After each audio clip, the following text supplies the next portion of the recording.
നൂറ്റാണ്ടുകൾ നീണ്ട അടിമത്തത്തിൻ്റെ നെടുനെടുങ്കൻ നിദ്രയിൽ നിന്നും ഒരു പാതിരാവിൻ്റെ പതിതാഘാതത്തിൽ സ്വാതന്ത്ര്യത്തിൻ്റെ പാൽപ്പുലരിയിലേക്ക് നമ്മുടെ രാജ്യം പിറന്നു വീണതിൻ്റെ ഓർമ്മകൾ പേറുന്ന സ്വാതന്ത്ര്യ ദിന ദിവസങ്ങളിലൂടെയാണ് നമ്മളിപ്പോൾ സഞ്ചരിക്കുന്നത്. ലോകമെമ്പാടുമുള്ള എല്ലാ ഭാരതീയർക്കും നമ്മൾ മീഡിയയുടെ ഹൃദയം നിറഞ്ഞ സ്വാതന്ത്ര്യ ദിനാശംസകൾ. സ്വാഗതം. പങ്കജ കസ്തൂരി, അറിവിൻ്റെ അത്ഭുത ദ്വീപ്.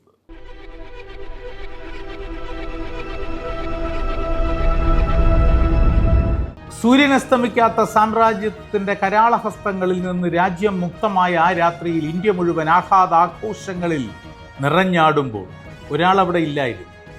രാമൻ്റെയും റഹീമിൻ്റെയും പേരിൽ ഈ രാജ്യത്തിനേറ്റ മുറിവിൻ്റെ നീറ്റലുകൾ മായ്ക്കാൻ തനിക്കുള്ളതൊക്കെയും ഒടുവിൽ തന്നെയും സമർപ്പിച്ച അർത്ഥനഗ്നനായ സന്യാസി ഗാന്ധിജി കൊൽക്കത്തയിലെയും നവഖലിയിലെയും ഹിന്ദു മുസ്ലിം ഭവനങ്ങളിൽ ശാന്തി മന്ത്രവുമായി ഉപവാസത്തിലായി.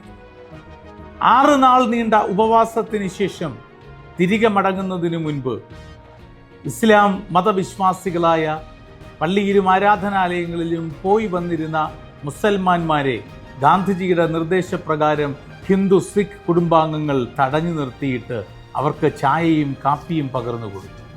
അന്ന് ആ ചായയും കാപ്പിയും ഒക്കെ സൃഷ്ടിക്കാൻ ഉപയോഗിച്ചിരുന്ന പൊടിയുണ്ടല്ലോ, ഗാന്ധിജി കലക്കിയിരുന്ന സ്നേഹത്തിൻ്റെ ആ മായപ്പൊടി, അതാണ് ഇന്ത്യയുടെ മതേതരത്വം. മടങ്ങിപ്പോകുന്നതിന് മുൻപ് ഗാന്ധിജി ഒരു സ്ത്രീയോട് പറഞ്ഞു, ഇനി ഈ ഉപവാസം നീ തുടരണം. അവർ ചോദിച്ചു, എന്ത് മെറിറ്റിലാണ്, എന്താണ് എനിക്കതിനുള്ള യോഗ്യത ബാപ്പുജി? അദ്ദേഹം ഒരു ചിരിയോടെ പറഞ്ഞു, എൻ്റെ മാനസപുത്രി എന്ന നിലയിൽ. ഗാന്ധിജി മാനസപുത്രി എന്ന് പ്രഖ്യാപിച്ച ആ സ്ത്രീ, അന്ന് ഉപവാസം തുടർന്ന ആ വനിത, പിന്നീട് ഈ രാജ്യത്തിൻ്റെ ന്യൂനപക്ഷ കമ്മീഷന് വരെ സാരഥ്യം വഹിച്ച ആ ആദരണീയയായ സ്ത്രീക്കുമുണ്ട് നമ്മുടെ സ്വാതന്ത്ര്യ സമര ചരിത്രത്തിൽ ഗണ്യമായ പങ്ക്. ബീബി അബ്ദുസ്സലാം എന്ന ആ വ്യക്തി ഇന്ന് പലപ്പോഴും ചരിത്രത്തിൻ്റെ പുസ്തകങ്ങളിൽ നിന്ന് അപ്രത്യക്ഷമാവുകയും മറവിയുടെ ഇരുട്ടിലേക്ക് മടങ്ങിപ്പോവുകയും ചെയ്യുന്നു. ഓർമ്മകൾ ഉണ്ടായിരിക്കണം എന്നതുകൊണ്ട് ഓർത്തെടുക്കുക തന്നെ ചെയ്യാം ബാപ്പുജിയുടെ മാനസപുത്രിയെ ബീബി അബ്ദുസ്സലാമിനെ. അങ്ങനെ സ്വാതന്ത്ര്യം നേടിയ ആ രാജ്യത്തിൻ്റെ ഭാഗഭാക്കായി നമ്മുടെ പിൻതലമുറയുടെയും ആഹ്ലാദ ഹൃദയങ്ങൾ മാറി എന്നത് സത്യം. നിങ്ങളിപ്പോൾ പക്ഷേ ചിത്രത്തിൽ കാണുന്നത്, സ്ക്രീനിൽ കാണുന്നത് നിങ്ങളേറെ പ്രിയപ്പെട്ട ഒരു മലയാള സിനിമയുടെ സ്റ്റില്ലാണ്. ഇത് 365 ദിവസം നിർത്താതെ പ്രദർശിപ്പിച്ച, ഞാനൊക്കെ എൻ്റെ കൗമാരകാലത്ത് 4 or 5 തവണ കണ്ട് കരഞ്ഞിട്ടുള്ള, ഒരുപാട് ചിരിച്ചിട്ടുമുള്ള ചിത്രം എന്ന മലയാള സിനിമയാണ്. നിങ്ങൾ കാണുന്ന ഈ സ്റ്റില്ലിൽ നോക്കൂ, രഞ്ജിനി അവതരിപ്പിച്ച നായികാ കഥാപാത്രത്തിൻ്റെ അച്ഛനായി അഭിനയിക്കുന്ന മനുഷ്യൻ, നല്ല കഷണ്ടിത്തലയുള്ള പൂർണ്ണം വിശ്വനാഥ് എന്ന ഈ ആഭിജാത്യമുള്ള കലാകാരൻ, ഈ നടൻ. സ്വാതന്ത്ര്യവുമായി പൂർണ്ണം വിശ്വനാഥിന് എന്താണ് ബന്ധം? ഏത് മാധ്യമപ്രവർത്തകനും ഏത് പ്രക്ഷേപകനും ഏറ്റവും കൂടുതൽ കൊതിയോടുകൂടി ആഹ്ലാദത്തോടെ ആഗ്രഹിക്കുന്ന ഒരു മുഹൂർത്തത്തിൻ്റെ ഉടമയാണ് അദ്ദേഹം.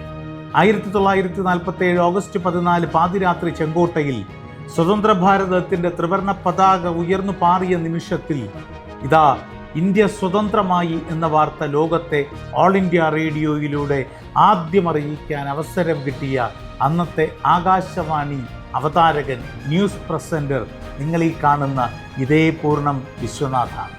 ഒരു മാധ്യമപ്രവർത്തകൻ്റെ ജീവിതത്തിൽ ലഭിക്കാവുന്ന ഏറ്റവും ആഹ്ലാദകരമായ മുഹൂർത്തം, തൻ്റെ രാജ്യത്തിൻ്റെ പാരതന്ത്ര്യത്തിൽ നിന്നുള്ള ഉയർത്തെഴുന്നേൽപ്പുണ്ടല്ലോ, തൻ്റെ രാഷ്ട്രത്തിൻ്റെ സ്വാതന്ത്ര്യ പ്രഖ്യാപനമുണ്ടല്ലോ, അത് നിർവഹിക്കുവാൻ അവസരം കിട്ടുക എന്ന ഉജ്ജ്വലമായ നേട്ടത്തിനുടമയാണ് ശ്രീ പൂർണ്ണം വിശ്വനാഥ്. ബീബി അബ്ദുസ്സലാമിൽ നിന്നും പൂർണ്ണം വിശ്വനാഥിലൂടെ സഞ്ചരിക്കുന്ന ഈ ദിവസത്തെ അറിവിൻ്റെ കഥയിൽ സ്വാതന്ത്ര്യത്തിന് ശേഷമുള്ള ഒന്നുകൂടി ചേർക്കട്ടെ.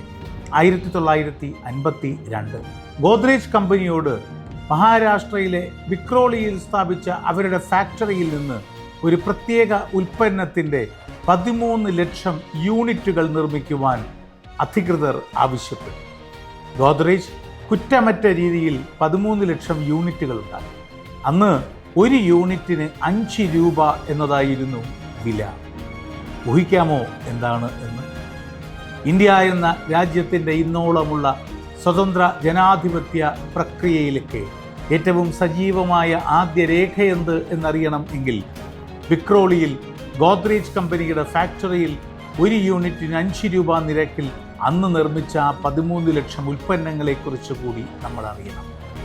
വിരൽത്തുമ്പിൽ നിന്ന് പകർത്തപ്പെടുന്ന ഒരു തുണ്ട് കറുത്ത മഷിയുടെ മാത്രം പേരല്ല, നൂറ്റാണ്ടുകളുടെ യുദ്ധത്തിൽ എത്രയോ പേരുടെ ചോരയും ഉയിരും കൊണ്ട് വരച്ചു ചേർത്ത മഹത്തായ സ്നേഹസങ്കല്പത്തിൻ്റെ പേരാണ് സ്വാതന്ത്ര്യം എന്നടയാളപ്പെടുത്തുന്ന അറിവ് കൂടിയാണത്. മഹാരാഷ്ട്രയിലെ വിക്രോളിയിൽ ഗോദ്രേജ് കമ്പനി നിർമ്മിച്ചത് ഇന്ത്യ ചരിത്രത്തിലെ ആദ്യത്തെ തെരഞ്ഞെടുപ്പിനുള്ള ബാലറ്റ് ബോക്സുകളാണ്.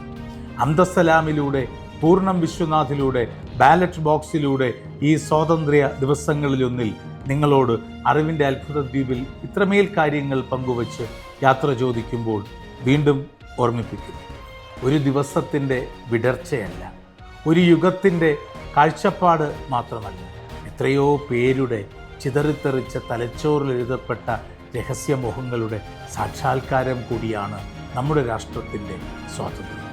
അത് അപരൻ്റെ മൂക്കു തുടങ്ങുന്നിടത്ത് അവസാനിക്കുന്ന ഗാർഡിനറുടെ വാക്കിംഗ് സ്റ്റിക്കല്ല, മറിച്ച് ഊണു കഴിച്ചതിന് ശേഷം കൈ കഴുകാൻ ടാപ്പിന് മുന്നിൽ ചുരുട്ടേണ്ടതല്ല മുഷ്ടിയെന്ന്, ആത്മാഭിമാനം സംരക്ഷിക്കുവാൻ ആകാശത്തിലേക്ക് ആവുവോളം എറിയാനുള്ളത് കൂടിയാണ് എന്ന പ്രഖ്യാപനം കൂടിയാണ് സ്വാതന്ത്ര്യം.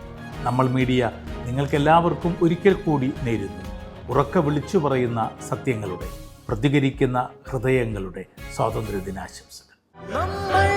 മലയാളി മനസ്സിന്റെ ദൃശ്യോത്സവം.